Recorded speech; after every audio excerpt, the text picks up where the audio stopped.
नमस्कार मित्रांनो, हवामान बदल अनुकूल शेती करण्यासाठी जागतिक बँकेच्या सहकार्याने राज्यात पोकरा 2.0 म्हणजेच नानाजी देशमुख कृषी संजीवनी प्रकल्पाच्या दुसऱ्या टप्प्याचे उद्घाटन मुख्यमंत्री फडणवीस यांनी केले. 6,000 कोटी रुपये खर्चून पुढील 6 वर्षात 21 जिल्ह्यातील 7,201 गावांमध्ये प्रकल्पाची अंमलबजावणी होणार आहे.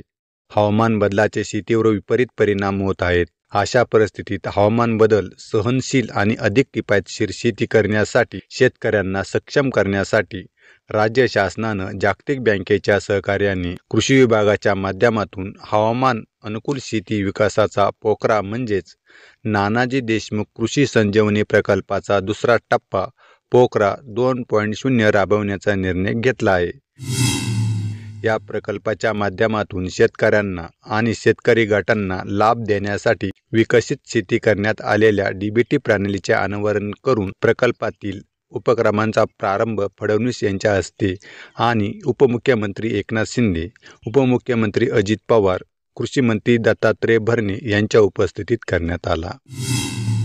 नानाजी देशमुख कृषी संजीवनी प्रकल्पाच्या दुसऱ्या टप्प्यात राज्यातील प्रकल्प गावांमध्ये शेती असणाऱ्या शेतकऱ्यांना त्यांच्या वैयक्तिक शेतीमध्ये गुंतवणूक करण्यासाठी अर्थसहाय्य देण्यात येणार आहे. यामध्ये पाण्याच्या व्यवस्थेसाठी नवीन शेततळे, अस्तरीकरण, तुषार व ठिबक सिंचन, विहिरींचे पुनर्भरण, सेंद्रिय खत निर्मिती, फळबाग लागवड, बांबू व वृक्ष लागवड, रेशीम उद्योग, संरक्षित शेती, संवर्धित शेती, बीज उत्पादन इत्यादी हवामान अनुकूल घटकांसाठी डीबीटीद्वारे केंद्र व राज्य शासनाच्या मापदंडानुसार अर्थसहाय्य देण्यात येणार आहे.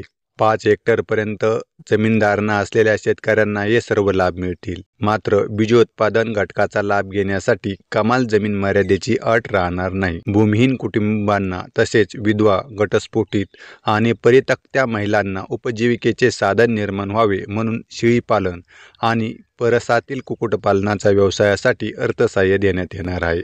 या घटकांचा लाभ घेणे सुलभ आणि कागदविरहित व्हावे म्हणून थेट लाभ हस्तांतरण पद्धती डीबीटी तयार करण्यात आली आहे.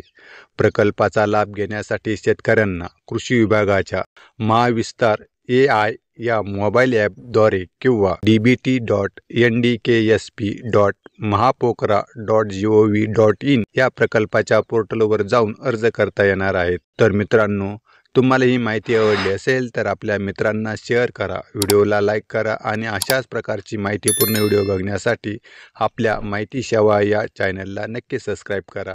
धन्यवाद.